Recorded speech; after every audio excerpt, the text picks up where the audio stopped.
video se thumbnail ubda dum khangamani ai lok thungi ko duna phone je kenom dawre hojik ningol jakau be amna abani na ningol jakau boda dum taw be aba makeup to adu ne yam laina taw bane ko do kama sigi aina ke basi ku ke se kamai ke ki do khangna bai da makta ne ko video se lo fawing bio adu di horsira ado ai ki khuji je lupa yang kai bi bane ani mangre amma kai te khrewa aduga Lixina lupa sambi bane sana lupa sambi bane hazar bengo adu di ai ki si ku ke se kamai ke ki do na be da makta video se lo fawing bio adu di horse mayam khoi ahan badane ko sigi Eva Masef ki sigi pre makeup serum se si jahana seasonare si seasoner di ke bada atai tairak pa matam dane ko tap na pe ko adugi si jahana taire ai lok ti thungi adoi ju voice over oina tawre video nam na ngang bado adum nungai traba lok thungbagi aduga mathang da ai sugar gi sigi foundation je laure si je seasonal ba nungai ba ko habadi full coverage pibado adu tawre ba Sizu dum season number nungai ado krylon gumba le dine ko krylon ju nungai bane hen phazar idana ko krylon gina ado ai gi si oina taire si nungai bane dum maning da mage brush su dum yauza bane ko adu duna dum nale full coverage taw bane si je sasat launa dum nan bana sugar gine mayam ai konjel je lok thung bagine dum mayam na warok dana ba haizari khut se ju wasala ba adugine tawise khut se yade bako masagi adum kai hai tare thung da ba jaga da dum nan biyo phajana na tadi marang langni aduga sijina contour ne bako contour dawna ba do adum sijing hoi lupa 60 tang piraga leigim ne bako purple da ge ado sije ai amta sijina de sumai tawje do haibra na dum try yeng mane bako do khangde adum yabrengo ai isa adum makeup artist na tabani na ai niyom ju khangde bako ai gi dum haijaba sina sida tai na mane habdu di khangba adu du kamai na tai doino habdu di ai khangde bako adu du ai jo mi me adum Instagram daga YouTube daga ubada smai dum tai na ju pahek action laga pangnan da nale ado me adum video je enjoy tawbiyo phajana di adum kitang khak easy blend tawe am line adum blend taw drane ko kana bu khangde da mai khujau ji da gyan men ga ta the aina tai ri se mi tai nei na dum tai ri nei je na ton ga je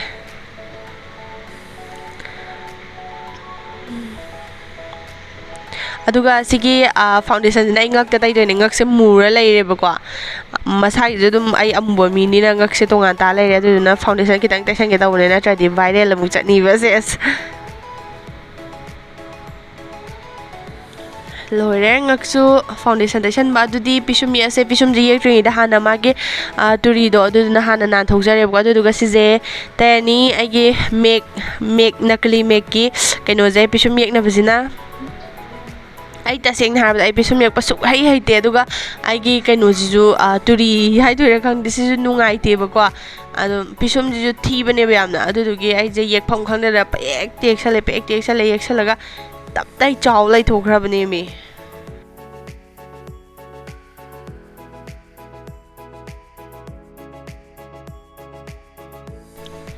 mai pisum je ngo uttu muk chaw gre pang ek tek sam da yek pada dum smai dum ta gre ba ko ado horen kisu kai dre concealer ma lor ga dum sem ba dum ya bane ba ko ado nakan amagi su ai ura ga dong ninge nakan amagi su yek chala se yeune ki dre mune Hinjabi man wani sigi Eva Masef ki concealer je mung laujare adu duga sijina phajana habadi taisala je akoina semningi ba mong da pikhan gera chauhan gera sigi concealer am hekta na yai ko concealer am hekta arai buduna dum tawdoini sumaina dum tairaga dum nan biro chauhan gera pikhan gera dum aidi yam na laga khar yam na di pikhan gi bai type ti tawbane तो खरा दी pixel आवा माले आई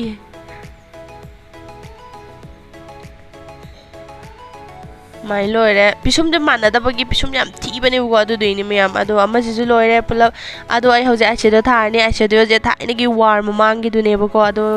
ꯑꯩ ꯑꯥꯏꯁꯦꯗꯣ ꯁꯤꯖꯤꯟꯅꯗꯦ ꯑꯗꯨꯗꯨꯅ ꯄꯥꯛꯅ ꯂꯩꯇꯕꯁꯦ ꯑꯍꯥꯟꯕꯗ ꯁꯤꯒꯤ orange ꯃꯆꯨ ꯑꯣꯏ ꯀꯩ ꯇꯧꯕꯁꯦ ꯍꯥꯟꯅ ꯇꯩꯁꯜꯂꯁꯦ ꯅꯤꯉꯣꯜ ꯆꯥꯛꯀꯧꯕ ꯃꯦꯀꯞꯅꯤꯅꯀꯣ ꯑꯗꯨꯝ ꯀꯩ ꯍꯥꯏꯇꯥꯔꯦ ꯌꯥꯝꯅꯁꯨ ꯌꯥꯛꯍꯜꯂꯣꯏꯁꯦ ꯌꯥꯝꯅꯁꯨ ꯆꯝꯍꯜꯂꯣꯏꯁꯦ ꯅꯨꯡꯊꯤꯟꯁꯨ ꯑꯣꯏꯕꯅꯤꯅ ꯁꯨꯃꯥꯏꯅ ꯂꯣꯏꯅꯃꯛ ꯅꯥꯟꯕꯤꯔꯣ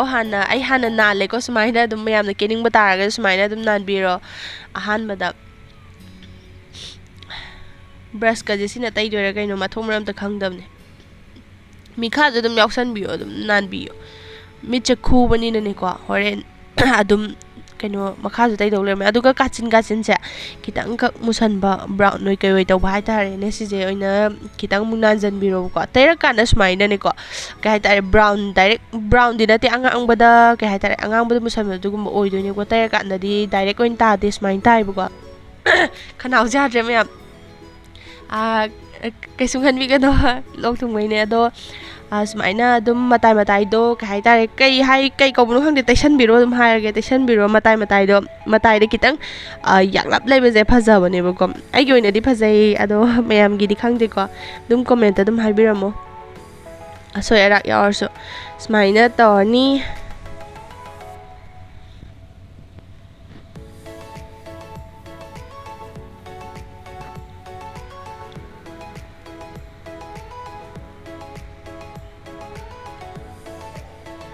ꯀꯥꯆꯤꯟꯗꯁꯨ ꯈꯔ ꯅꯥꯟꯖꯜꯂꯦ ꯑꯩꯗꯤ ꯑꯗꯨꯝ ꯍꯣꯔꯦꯟ ꯈꯔ ꯃꯤꯠꯁꯦ ꯈꯔ ꯂꯥꯎꯕ ꯃꯥꯟꯅꯕꯀꯣ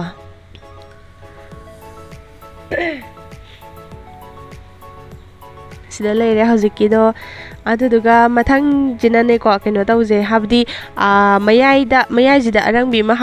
ꯍꯥꯞꯄꯛꯇꯣꯏꯅꯦꯕꯀꯣ ꯑꯗꯨꯗꯨꯅ ꯁꯤꯒꯤ ꯑꯉꯧꯕꯁꯦ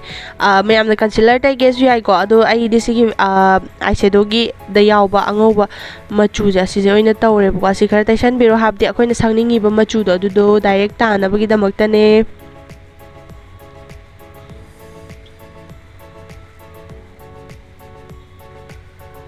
ꯑꯗꯨꯒ ꯁꯤꯒꯤ ꯑꯔꯪꯕꯁꯦ ꯂꯧꯔꯁꯦ ꯁꯤꯁꯦ ꯄꯤꯡꯒꯤ ꯑꯔꯪꯕꯔꯥ ꯈꯪꯗꯦ ꯃꯤꯠꯇꯗꯤ ꯌꯥꯝ ꯑꯗꯨꯝ ꯈꯔ ꯂꯪꯅ ꯇꯥꯕꯅꯦꯕꯀꯣ ꯂꯪꯈꯠꯄꯁꯦ ꯐꯖꯕꯅꯦꯕ ꯈꯤꯇꯪꯈꯛ ꯃꯌꯥꯏ ꯋꯥꯏꯗ ꯂꯪꯕꯁꯦ ꯑꯗꯨꯝ ꯃꯤꯠꯀ ꯂꯥꯎꯕ ꯃꯥꯜꯂꯛꯀꯅꯤ ꯍꯣꯔꯦꯟ ꯁꯤꯗꯤ ꯍꯧꯔꯛꯇ ꯉꯥꯏꯔꯤꯃꯤꯅꯅꯦꯀꯣ ꯈꯔ ꯊꯤꯒꯅꯤ ꯀꯥꯏꯒꯗꯕ ꯍꯧꯖꯤꯛ ꯂꯣꯏꯁꯟꯈꯔꯦ ꯍꯧꯖꯤꯛꯀꯤꯗ ꯑꯗꯨꯝ ꯇꯩꯔꯒ ꯑꯔꯪꯕꯗꯣꯈꯔ ꯌꯥꯎꯕꯁꯦ ꯐꯖꯕꯅꯦꯕ ꯑꯗꯨꯒ ꯀꯥꯆꯤꯟꯁꯦ ꯈꯤꯇꯪꯈꯛ ꯃꯨꯕ ꯋꯥꯠꯄꯗꯣ ꯑꯗꯨꯗꯨꯒꯤ ꯑꯩꯅ ꯑꯃꯨꯛ ꯈꯤꯇꯪ ꯑꯃꯨꯛ ꯂꯧꯔꯒ ꯑꯃꯨꯛ ꯇꯩꯁꯟꯈꯤꯕꯅꯦꯕꯀꯣ ꯁꯤꯁꯦ ꯑꯗꯣ ꯍꯥꯟꯅ ꯇꯩꯍꯧꯒꯗꯕꯗꯣ ꯑꯩꯅꯅꯦꯀꯣ ꯌꯥꯛꯀꯗ꯭ꯔꯅ ꯈꯜꯂꯒꯅꯦꯀꯣ ꯑꯗꯨꯝ ꯀꯩ ꯍꯥꯏꯇꯥꯔꯦ ꯂꯦꯜꯂꯤꯉꯩꯗ ꯌꯥꯛꯑꯝꯗ꯭ꯔꯦ ꯑꯗꯨꯒ ꯍꯧꯖꯤꯛ ꯑꯃꯨꯛ ꯇꯩꯁꯜꯂꯦ ꯑꯗꯨꯗꯤ ꯃꯊꯪꯗ ꯀꯩꯗꯧꯅꯤ ꯃꯈꯥꯁꯨ ꯑꯗꯨم ꯇꯩꯁꯟꯕꯤꯌꯨꯀꯣ ꯃꯌꯥꯝ ꯁꯤ ꯇꯩꯔꯤꯉꯩꯗ ꯃꯈꯥꯁꯨ ꯌꯥꯝ ꯃꯔꯨ ꯑꯣꯏꯕ ꯑꯩꯈꯣꯏ ꯃꯤꯠ ꯈꯨꯕ ꯑꯩꯈꯣꯏꯒꯤ ꯑꯣꯏꯅꯀꯣ ꯂꯥꯎꯕ ꯃꯤꯒꯤꯕꯨꯗꯤ ꯀꯩꯁꯨ ꯀꯥꯏꯗꯦ ꯅꯠꯇ꯭ꯔꯥ ꯃꯤꯠ ꯈꯨꯕꯅꯤꯅ ꯌꯥꯝ ꯃꯔꯨ ꯑꯣꯏ ꯑꯗꯨꯒ ꯃꯌꯥꯝ ꯃꯈꯥꯁꯤꯁꯨ ꯑꯩꯈꯣꯏꯒꯤ ꯍꯧꯖꯤꯛ ꯃꯤꯊꯛꯀꯤ ꯀꯥꯆꯤꯟꯗ ꯁꯪꯈꯤꯕ ꯃꯆꯨꯗꯣ ꯑꯗꯨꯗꯨꯅ ꯁꯪꯖꯟꯕꯤꯔꯣ ꯍꯣꯔꯦꯟ ꯃꯤꯠꯇꯣ ꯐꯖꯅꯕ ꯀꯕꯣꯛ ꯈꯛꯇꯅꯤꯗ ꯌꯥꯝ ꯀꯥ ꯍꯦꯟꯅ ꯌꯥꯛꯅ ꯅꯠꯇꯦ ꯑꯗꯨꯝ ꯆꯥꯡ ꯑꯃꯗ ꯑꯗꯨꯝ ꯁꯪꯖꯟꯕꯤꯔꯣ ꯁꯨꯃꯥꯏꯅ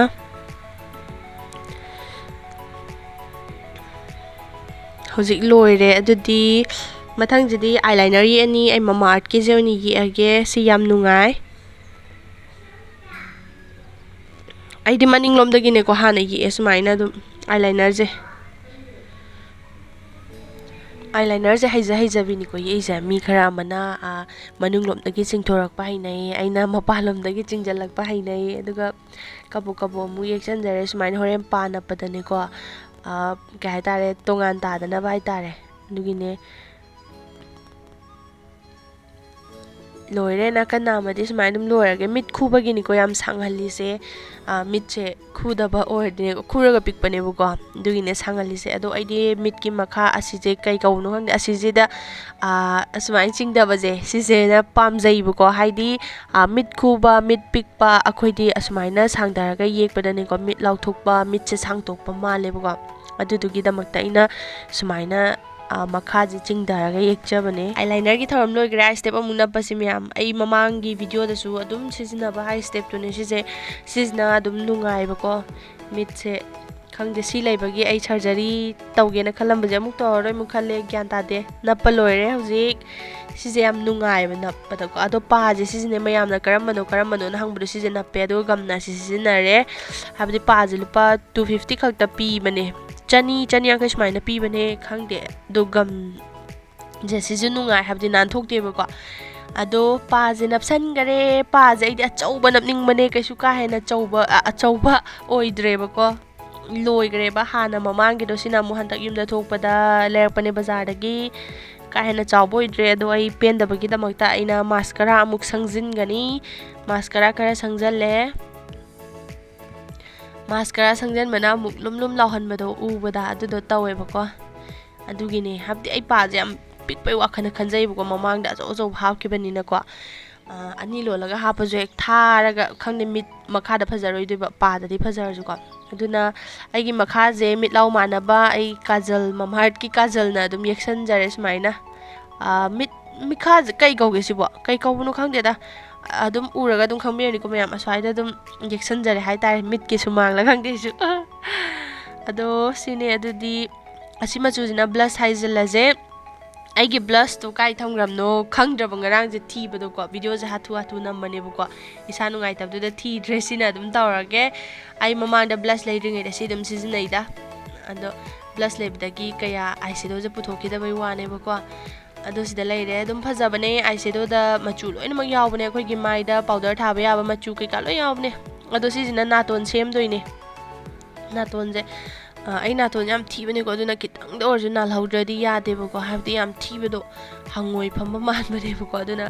ꯈꯤꯇꯪꯈꯛ ꯑꯣꯏꯔꯁꯨ ꯅꯥꯟꯖꯜꯂꯦ ꯁꯨꯃꯥꯏꯅ ꯃꯌꯥꯝꯁꯨ ꯑꯗꯨꯝ ꯅꯥꯟꯕꯤꯌꯣ ꯀꯦꯔꯗꯤꯀꯣ ꯁꯤꯅ ꯀꯩ ꯍꯥꯏꯇꯥꯔꯦ ꯇꯣꯉꯥꯟꯕ ꯃꯒꯨꯟ ꯑꯃ ꯍꯥꯞꯄꯒꯨꯝꯅ ꯑꯩꯒꯤ ꯋꯥꯈꯜꯗꯗꯤ ꯈꯜꯂꯦꯕꯀோ ꯑꯗꯨꯗꯨꯒꯤ ꯑꯗꯨꯝ ꯅꯥꯜꯂꯕꯅꯦ ꯄꯤꯁꯨꯝꯒꯁꯦ ꯀꯤꯗ꯭ꯔꯦ ꯑꯩꯗꯤ ꯌꯥꯝ ꯍꯩꯅꯗꯤꯌꯦ ꯅꯥꯟꯕ ꯂꯣꯏꯔꯦ ꯄꯪꯅꯥꯟ ꯅꯥꯟꯖꯟꯈ꯭ꯔꯦꯗ ꯑꯩꯁꯨ ꯍꯩꯇꯦ ꯇꯝꯕ ꯑꯣꯏꯔꯗꯤ ꯍꯩꯒꯗꯕꯀꯣ ꯁꯨꯃꯥꯏꯅ ꯇꯧꯒꯗꯕꯅꯦ ꯑꯗꯣ ꯑꯩ ꯂꯤꯞꯁꯇꯤꯛꯁꯦ ꯑꯅꯤ ꯁꯪꯗꯣꯏꯅꯦ ꯁꯤꯒꯤ ꯔꯦꯗꯁꯤꯒ ꯑꯃꯗꯨꯒꯀꯣ ꯑꯗꯣ ꯁꯤꯒꯤ ꯔꯦꯗꯁꯤꯅ ꯍꯥꯟꯅ ꯆꯤꯝꯕꯥꯟ ꯃꯇꯥꯏꯁꯦ ꯌꯦꯛꯊꯣꯛꯑꯅꯤ ꯑꯗꯨꯗꯨꯒ ꯃꯌꯥꯏꯗ ꯑꯃꯗꯣ ꯁꯪꯖꯟꯗꯣꯏꯅꯦꯕ ꯍꯥꯏꯕꯗꯤ ꯂꯤꯞꯁꯇꯤꯛꯁꯦ ꯑꯃꯇꯪ ꯁꯪꯕꯗꯣ ꯐꯖꯗꯦꯕꯀꯣ ꯑꯅꯤ ꯁꯪꯕꯅ ꯃꯌꯥꯝꯒꯁꯨ ꯃꯆꯨ ꯃꯥꯟꯅꯗꯕ ꯑꯃꯁꯨ ꯇꯥꯏ ꯑꯗꯨꯗꯨꯒꯤ ꯑꯗꯨꯝꯐꯖꯗꯣꯏꯅꯦ ꯁꯤ ꯍꯥꯟꯅ ꯁꯪꯖꯜꯂ ꯑꯗꯨꯒ ꯃꯌꯥꯏꯗ ꯈꯔ ꯆꯝꯕ ꯃꯆꯨꯗꯨ ꯁꯤꯁꯦ NYBꯒꯤꯅꯦ ꯁꯤꯅ ꯑꯃꯗꯨꯅꯏꯟꯁꯥꯏꯠꯀꯤ ꯑꯅꯤꯁꯤ ꯌꯥꯅꯔꯒ ꯑꯗꯨꯝ ꯁꯪꯖꯟꯖꯔꯦ ꯁꯨꯃꯥꯏꯅ ꯑꯗꯨꯝ ꯃꯌꯥꯝꯒ ꯃꯥꯟꯅꯗꯕ ꯃꯆꯨ ꯇꯣꯞ ꯑꯃ ꯇꯥꯗꯣꯏꯅꯦ ꯍꯥꯏꯕꯗꯤ ꯃꯥꯟꯅꯔꯒꯁꯨꯀꯣ ꯐꯖꯕꯅꯦꯕ ꯂꯤꯞꯁꯇꯤꯛ ꯑꯅꯤ ꯌꯥꯅꯔꯒ ꯁꯪꯕ ꯒꯥꯏꯁꯦ ꯑꯗꯨꯝ ꯆꯤꯝꯕꯥꯟꯁꯦ ꯄꯩꯔꯕ ꯀꯩꯅꯣꯝ ꯇꯧꯔꯦꯗ ꯈꯔꯒꯗꯪ ꯂꯩꯔꯦ ꯑꯗꯣ ꯑꯩ ꯍꯥꯏꯂꯥꯏꯇꯔ ꯊꯥꯗ꯭ꯔꯤꯕꯒꯤꯀꯣ ꯑꯩ ꯁꯤꯁꯨ ꯑꯗꯨꯝ ꯑꯥꯏꯁꯦꯗꯣꯗꯒꯤ ꯑꯗꯨꯝ ꯂꯧꯊꯣꯛꯑꯦ ꯑꯩ ꯉꯁꯥꯏ ꯃꯤꯠꯇ ꯊꯥꯈꯤꯕꯗꯨꯅꯦ ꯑꯩꯅ ꯍꯧꯖꯤꯛ ꯑꯃꯨꯛ ꯍꯥꯏꯂꯥꯏꯇꯔ ꯑꯣꯏꯅ ꯑꯃꯨꯛ ꯁꯤꯖꯤꯟꯅꯩꯁꯦ ꯁꯤꯅ ꯀꯕꯣꯛ ꯑꯗꯨꯝ ꯊꯥꯖꯤꯟꯖꯔꯦ ꯍꯥꯏꯇꯥꯔꯦ ꯏꯆꯥ ꯅꯨꯄꯥꯁꯦ ꯌꯥꯝ ꯂꯥꯡꯉꯦ ꯃꯌꯥꯝ ꯑꯩ ꯍꯧꯖꯤꯛ ꯂꯩꯁꯥꯗꯣ ꯊꯤꯕ ꯐꯪꯗ꯭ꯔꯦꯕꯀꯣ ꯑꯗꯨꯗꯨꯒꯤ ꯑꯩ ꯑꯗꯨꯝ ꯁꯤꯒꯤ ꯀꯥꯖꯜꯁꯤꯅ ꯑꯗꯨꯝ ꯅꯝꯖꯜꯂꯒꯦꯕꯀꯣ ꯑꯗꯣ ꯂꯩꯁꯥ ꯑꯣꯏꯅ ꯅꯝꯕꯤꯌꯣ ꯃꯌꯥꯝꯗꯤ ꯐꯠꯇꯕꯅꯦꯕ ꯂꯥꯏꯕꯛꯇ ꯑꯃꯨꯕ ꯅꯝꯕꯁꯦ ꯑꯩꯈꯣꯏꯒꯤ ꯂꯩꯁꯥꯗꯨꯗꯤ ꯐꯕꯀꯣ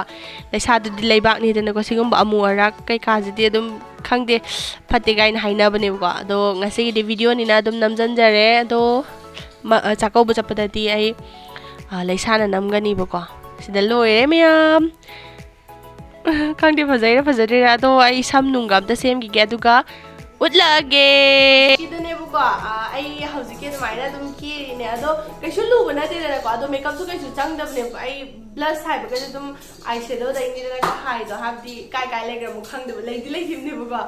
ꯑꯗꯣ ꯀꯦꯔꯒꯅꯦꯀꯣ ꯍꯥꯊꯨ ꯀꯦꯔꯒ ꯃꯐꯝ ꯊꯝꯐꯝꯁꯦ ꯍꯦꯛꯇ ꯀꯥꯎꯈꯤꯕ ꯑꯗꯨꯏꯅꯦ ꯑꯗꯣ ꯁꯤꯁꯤꯅ ꯂꯩꯁꯥ ꯅꯝꯕꯒꯤ ꯈꯨꯀꯦꯅꯦꯕꯀꯣ ꯑꯗꯣ ꯃꯊꯪꯗ ꯆꯟꯗꯣꯜ ꯊꯤꯟꯕꯒꯤ ꯑꯃꯨꯛ ꯇꯧꯔꯛꯀꯦ ꯍꯥꯏꯕꯗꯤ ꯃꯊꯪꯒꯤ ꯚꯤꯗꯤꯑꯣꯗꯀꯣ ꯑꯩꯗꯣ ꯑꯁ ꯈꯪꯗꯦ ꯃꯨꯛꯕꯥꯡ ꯇꯧꯁꯤꯔꯅ ꯇꯧꯔꯝꯕꯅꯦꯀꯣ ꯑꯍꯥꯕꯤ ꯆꯥꯁꯤꯔꯅ ꯇꯧꯔꯝꯕꯅꯦ ꯑꯗꯣ ꯂꯣꯛ ꯊꯨꯡꯕꯁꯤꯗ ꯆꯥꯗ꯭ꯔꯦ ꯑꯩ ꯀꯩꯅꯣ ꯇꯧꯕ ꯆꯥꯅꯤꯡꯗ꯭ꯔꯕ ꯂꯣꯛꯀ ꯈꯨꯕꯤꯗ ꯑꯃꯨꯛ ꯍꯥꯒ꯭ꯔꯗꯤ ꯀꯥꯏꯅꯀꯣ ꯑꯗꯣ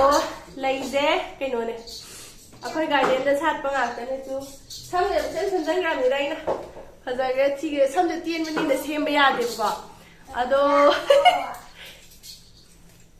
ꯁꯤ ꯂꯩꯔꯦ ꯐꯤꯁꯦ ꯍꯟꯖꯟ ꯏꯜꯂꯦꯅ ꯈꯜꯂꯝꯅꯤ ꯑꯗꯣ ꯑꯩ ꯁꯤꯗ ꯂꯩꯕꯅꯤꯅ ꯐꯤꯁꯨ ꯄꯨꯔꯛꯇꯦ ꯑꯩ ꯃꯁꯥꯏꯁꯨ ꯂꯩꯇꯦ ꯑꯗꯣ ꯃꯊꯪꯗꯤ ꯏꯃꯥꯟꯅꯕꯤ ꯑꯃꯗꯒꯤ ꯋꯥꯏꯔꯒ ꯏꯜꯂꯛꯑꯒꯦ ꯃꯊꯪꯒꯤ ꯚꯤꯗꯤꯑꯣꯗ ꯉꯁꯤꯒꯤꯗꯤ ꯋꯥꯏꯕ ꯆꯠꯄꯗꯣ ꯂꯣꯛꯀ ꯊꯨꯡꯕꯁꯤꯗ ꯇꯟꯗꯅ ꯋꯥꯏꯍꯧꯗ꯭ꯔꯦ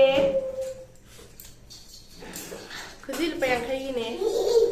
ꯐꯖꯔꯕ ꯃꯌꯥꯝ samde khoyan mane bu ko chi na hapaga duga khoi de thadro pura dum smaina ting thokre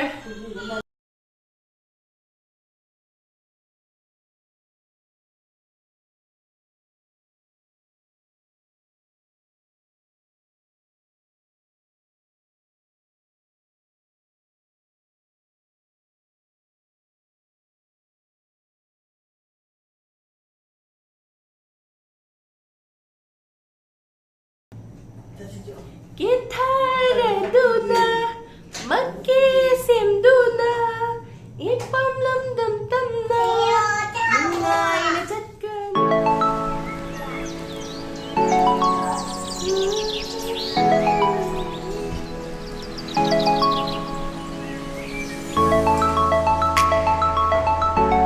adom yam akoi sida june aya legele oi ma legele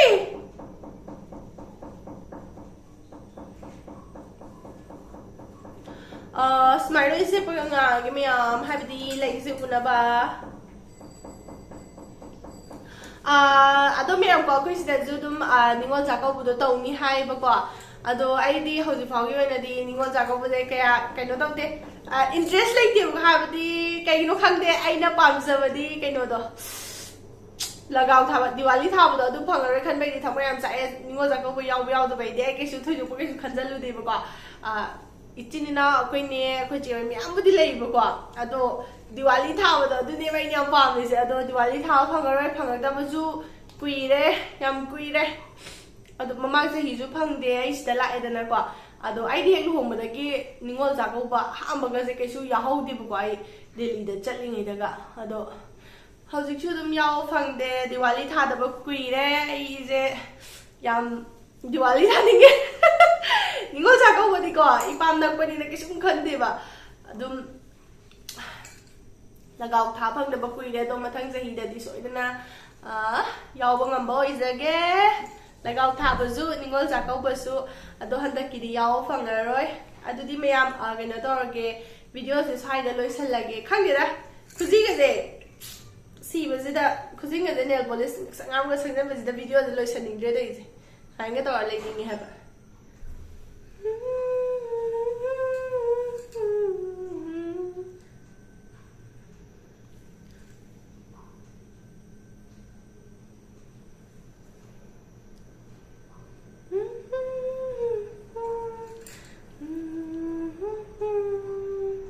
ado mayam ngasi gi video se sai de loi selage mathangi video dana chandol thin bage mu namage ai se do ga je machu atop ma thara ga ko habadi ai gi video yeng biri ba sing da leisa number sing chu yaw biram gani leisa bu pam jaba ko adu duga chandol thin ba sing chandol bu pam jaba sing ju dum yaw biram gani ko khuji je han ge yaw biram gani yaw biram gani aduna ai chandol thin bagi video amaga sing soi dana semjara ke aduna hoi ai isa budi kaino ne leisa ne ba ko habda ai maitai ne ba ko maitai marup ne aduna akoi leisa dum na me pamja basu leisa na di hele ado orgasu ai dum chandol gi su dum semjarake adudi video se lesson jarake mathang video da mu thingnarase